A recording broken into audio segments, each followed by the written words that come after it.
और शरीयत में भी है जो चार चीजें देखो ना निकाह के लिए, सबसे पहले है दीनदारी।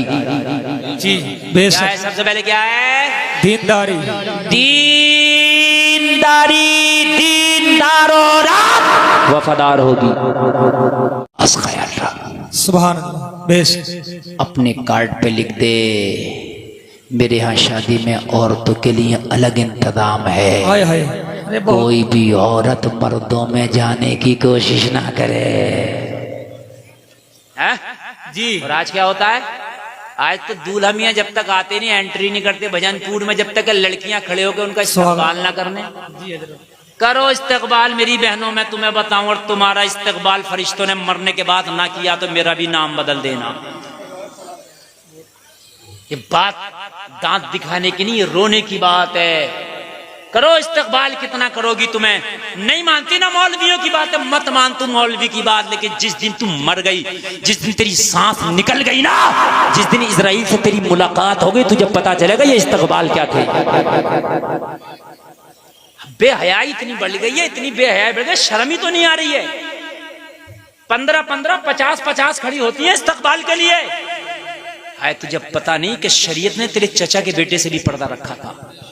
एक मुल्क है शायद इंडोनेशिया, जी उसमें हज करते पहले हज करता, बाद में शादी होती है। यही बात। हाँ, और जबकि इतनी गुर्बत है वहां, जी। इतने पैसे लाते हैं हज करने के लिए। हाँ, इतने भी कम पड़ जाते। 5 लाख का नोट है वहां। करेंसी जितनी छोटी होगी इतना ही नोट बड़ा होता है। बात समझ में आ रही है कि नहीं आ रही है? हाँ। जी। 5-5 लाख का, वो 50-50 लाख और 1-1 करोड़ रुपए लाते हैं हज करने के लिए। लेकिन फिर भी शादी से पहले हज करना अनिवार्य है। हाय हाय हाय। शादी करो तो दीनदार देखो। और शरीयत में भी है जो चार चीजें देखो ना निकाह के लिए, सबसे पहले है दीनदारी। जी बेशक। सबसे पहले क्या है? दीनदारी। दीनदारी। दीनदार और वफादार होगी। वफादार होगी। ये दीनदार की पहली निशानी है, वफादार होना। बस बातें बहुत लंबी हो जाएंगी और तकरीर लंबी, बस थोड़ी सी बात और कर लें और बात को एकदम हम समेटें, खत्म करें। अल्लाह आपको सलामत रखे, जितने आए सबको अमल की तौफीक अता हो। आमीन। आइडियल बनाते हो, इसे आइडियल उसके आइडियल। उसने शादी की थी तो वो डीजे बजाया था, उससे बड़ा डीजे मंगाऊंगा। उसने शादी की थी तो ऐसा इंतजाम था, उससे बड़ा ऐसा इंतजाम करूंगा। नहीं, शादी कर दो, शादी में नबी की शरीयत का खास ख्याल रख।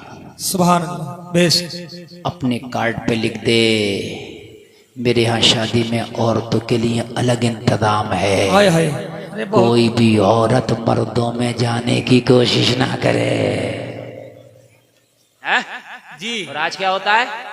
आज तो दूल्हा मियां जब तक आते नहीं, एंट्री नहीं करते भजनपुर में, जब तक लड़कियां खड़े होकर उनका इस्तकबाल ना करने। जी हजरत। करो इस्तकबाल मेरी बहनों, मैं तुम्हें बताऊं, और तुम्हारा इस्तकबाल फरिश्तों ने मरने के बाद ना किया तो मेरा भी नाम बदल देना। ये बात दांत दिखाने की नहीं, ये रोने की बात है। करो इस्तकबाल, कितना करोगी? तुम्हें नहीं मानती ना मौलवियों की बात है, मत मान तू मौलवी की बात, लेकिन जिस दिन तुम मर गई, जिस दिन तेरी सांस निकल गई ना, जिस दिन इजराइल से तेरी मुलाकात हो गई, तुझे पता चलेगा ये इस्तकबाल क्या थे। बेहयाई इतनी बढ़ गई है, इतनी बेहयाई बढ़ गई, शर्म ही तो नहीं आ रही है। 15-15, 50-50 खड़ी होती है इस्तकबाल के लिए। है तुझे पता नहीं कि शरीयत ने तेरे चचा के बेटे से भी पर्दा रखा था, तेरी खाला के बेटे से भी शरीयत ने पर्दा रखा था। तो कहां चली गई मेरी बहन? कहां चली गई तू? मुसलमानों, नबी की शरीयत को पढ़ो यार। मेरे नबी ने तुम्हें दुनिया की खुदा की कसम हर चीज से आशना कर दिया है। मेरे नबी की उम्र 25 साल है अभी। कितने साल? 25 साल। सुभान अल्लाह। 25 साल का नौजवान कड़ियल नौजवान होता है जी। और फिर यार जब अब्दुल्ला के बेटे पे 25 साल का शबाब आया होगा तो यार तो उसका आलम ही क्या होगा। जिसके बचपने का आलम यह है कि जब आमिना की गोद में आए ना तो आसमां का चांद मुँह छिपाने लगा है ना, मुंह छिपाने लगा। क्यों नहीं छिपाता? किसी ने कहा है चांद से तशबीह देना क्या यही इंसाफ है? चांद में तो दाग है पर उनका चेहरा साफ है। सुभान अल्लाह, सुभान अल्लाह। बेशक चेहरा साफ है। और जब शबाब आया होगा 25 साल का यार इस आमिना के लाल पे, तो हाल क्या होगा, है ना? हाल क्या होगा? लोग देखते थे ना तो भूख जिनको लगती थी, भूखे अगर नबी का चेहरा देखे तो भूख खत्म हो जाए, प्यासे नबी का चेहरा देखे तो प्यास खत्म हो जाए, बीमार नबी का चेहरा देखे तो बीमारी खत्म हो जाए, परेशान हाल नबी का चेहरा देखे तो परेशानी खत्म हो जाए। मेरे नबी हजरत खदीजा का सामान तिजारत लेके जाते बेचने के लिए। खदीजा, हजरत खदीजा मक्का की बड़ी शरीफ खातून थी, बड़ी अमीर खातून थी जी। बस ये नबी की पहली शादी पढ़ रहा हूं और उसके बाद तकरीर खत्म। मक्का की बड़ी अमीर खातून हजरत खदीजा, एक शादी हो चुकी थी इनकी पहले, ठीक है, लेकिन शोहर नहीं था इस वक्त, तन्हा थी। हजरत खदीजा बड़ी अमीर खातून, बड़ी शरीफ खातून। पूरे मक्का की खवातीन में अगर किसी का सबसे पहले जिक्र आता तो हजरत खदीजा का आता। मेरे नबी हजरत खदीजा का माल तिजारत लेके जाते और जिस माल को नबी ले जाते हजरत खदीजा कहती हैं उसमें मुनाफा बहुत ज्यादा हो जाता। ऑपरेटर साहब जरा आवाज बढ़ाओ, थोड़ा सा बड़ा कम हो गया, जरा बढ़ा दो थोड़ा सा, बस 5-7 मिनट की बात है, बढ़ा दो। उसमें मुनाफा सबसे ज्यादा होता और होता भी क्यों नहीं? नबी तो अगर खाली जानवर पे हाथ रख दें तो थनों में दूध आ जाए। सुभान अल्लाह। नबी तो खारे कुएं में थूक शरीफ डाल दें तो मीठा हो जाए। जी जी। नबी तो उंगली हिला दें तो पालने में उंगली हिले, आसमान का चांद हिलने लगे। बेशक सुभान अल्लाह। आदमी कहता बड़ी पावर वाला हूं, अगर मैं बोला तो हुकूमत हिला दूंगा। मैंने कहा तेरी पावर हुकूमत हिला देता, मेरे नबी जमीन पे लेट के आसमान का चांद हिला देता है। सुभान अल्लाह। ये मेरे नबी की पावर। हजरत खदीजा कहती जिस माल को मोहम्मद अरबी बेचने जाते बड़ा फायदा होता, बड़ा बेनिफिट होता। हजरत खदीजा जिक्र कर रही, हजरत खदीजा का एक गुलाम और था, उससे जिक्र कर रही। मोहम्मद जिस माल को लेके जाते हैं उसमें बड़ा फायदा, बड़ा बेनिफिट होता है। उस गुलाम ने कहा खाली तुमने बेनिफिट ही देखा है, रास्ते के कमलात तो मैंने देखे। आय हाय सुभान। हाय जरा जोर से बोलो सुभान अल्लाह। तुमने खाली अपना बेनिफिट देखा, रास्ते के कमलात, रास्ते के मनाजिर तो मैंने देखे। कहा क्या देखा? कि तुम्हें किसी ने नहीं बताया। कहा नहीं तो कहा मेरी ज़बान से सुन। हज़रत खदीजा कहने लगी बता तूने क्या देखा? कहने लगी सुनो ओ खदीजा, मोहम्मद जब जंगलों में संगलाख वादियों से गुजरते हैं, जब पत्थरों पे मोहम्मद का पैर रखा जाता है तो मैंने देखा कि पत्थर मोम हो जाता है। सुभान अल्लाह, सुभान अल्लाह। बेशक बहुत। मैंने देखा है कि जब कड़क की धूप होती है, बहुत शदीद गर्मी होती है, जब मोहम्मद निकलते तो मैंने देखा है कि आसमान का सूरज उनको तपा नहीं पाता, बल्कि बादल आके उनका साया कर लेता है। सुभान अल्लाह। ये कमाल है। और पता है जब मोहम्मद अरबी निकलते हैं, मोहम्मद अरबी का कमाल ये है कि इंसान तो इंसान, जानवर भी उनका अदब करते हैं। जी। हजरत खदीजा ने जब ये कमालात देखे, जलसे में आने वालों, मक्का की सबसे अमीर सबसे शरीफ खातून हजरत खदीजा ने जाहिरी तौर पर माल नहीं देखा, अगरचे दुनिया के खजाने मेरे नबी के कदमों में। जी जी बेशक। सुन लीजिए, दुनिया के खजाने मेरे नबी के कदमों में है, लेकिन जाहिरी जिंदगी जो नबी ने पसंद फरमाई थी वो कपड़ों में पहमद लगा है। जी। चूल्हे में आग नहीं है, घर में खाना नहीं है, पेट से पत्थर बंधा है। ये आपने सुना है कि नहीं सुना है? जी। जाहिरी तौर पे गुर्बत वाली जिंदगी ये नबी ने पसंद फरमाई थी, हालांकि सारे खजाने नबी के कदमों में हैं। जाहिरी तौर पर माल नहीं, लेकिन हजरत खदीजा ने कहा जब ये कमाल मोहम्मद के अंदर है तो खदीजा पेशकश करती है कि मोहम्मद से शादी करेगी। सुभान अल्लाह। जरा बोलो सुभान अल्लाह। हजरत खदीजा की उम्र है 40 साल, नबी की उम्र है 25 साल। कितना फर्क है? 15 साल। कोई कह रहा है 17 साल। कितना फर्क है? 15। अब एक मिजाज दे करके जा रहा हूं। हजरत खदीजा ने पेशकश की, हजरत खदीजा की तरफ से पहले पेशकश हुई, नबी ने कबूल फरमा लिया।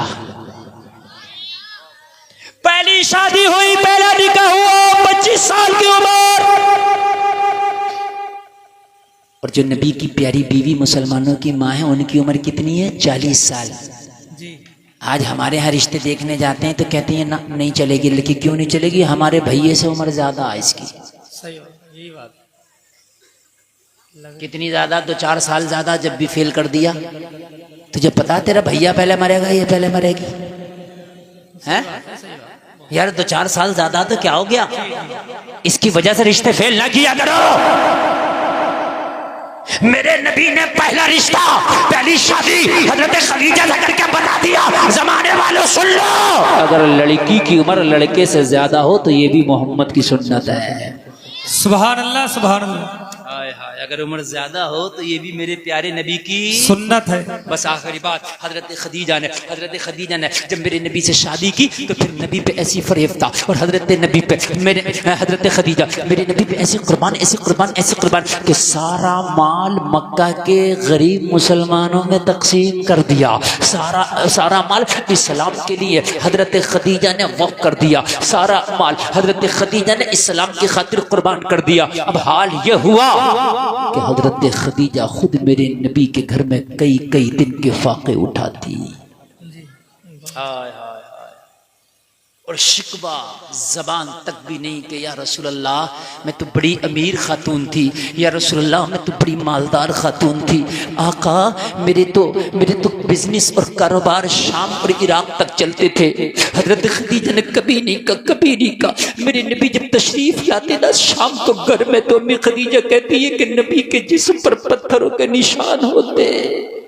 कभी ताइफ के बाजारों में नबी को लहूलुहान किया जाता, कभी मक्का की गलियों में नबी को लहूलुहान किया जाता। जब नबी शाम को घर में तशरीफ लाते, जलसे में आने वालों, नबी का कमीज, नबी का जुब्बा मुबारक खून में सना होता। हजरत खदीजा नबी के जख्म से खून को साफ करती जाती, और अगर थोड़ा सा भी दूध घर में होता तो हजरत खदीजा खुद नहीं पीती, गरम करके मेरे नबी को पेश करती। या रसूल अल्लाह बड़े जख्म लगे, दूध पी ले। हजरत आयशा ने एक रोज कह दिया था, या रसूल अल्लाह, अर्ज की आका मोहब्बत तो हमने भी बहुत की है या रसूल अल्लाह, हम भी आपकी वही बीवी है जैसे खदीजा है, लेकिन खदीजा को आप बहुत याद करते हैं। मेरे नबी ने फरमाया, आयशा मेरी खदीजा ने वो जमाना देखा है कि जब मक्का वालों के हाथ में पत्थर थे, मोहम्मद का सोशल बाइकआउट किया जा रहा था, जब मक्का वाले मेरा सोशल बाइकआउट कर रहे थे, जब मक्का वाले मुझे पत्थर मार रहे थे, जब मक्का वाले मेरे राहों में कांटे बिछा रहे थे, पूरा मक्का मेरा मुखालिफ बन बैठा था। ऐसे आलम में अगर मेरे साथ कोई खड़ा था तो मेरी बीवी खदीजा थी। सुभान अल्लाह, बेशक। आज तो मेरे झंडे के नीचे उमर जैसा बहादुर इंसान भी है जी। आज तो मेरे झंडे के नीचे खालिद बिन वलीद जैसा भी बहादुर इंसान है। सुभान अल्लाह। हाय हाय, आज किसी की ताकत नहीं कि मोहम्मद के खिलाफ अपनी जबान से लफ्ज निकाले, लेकिन वो वक्त बड़ा नाजुक वक्त था, उसमें मेरी बीवी खदीजा ने मेरा साथ दिया। सुभान अल्लाह।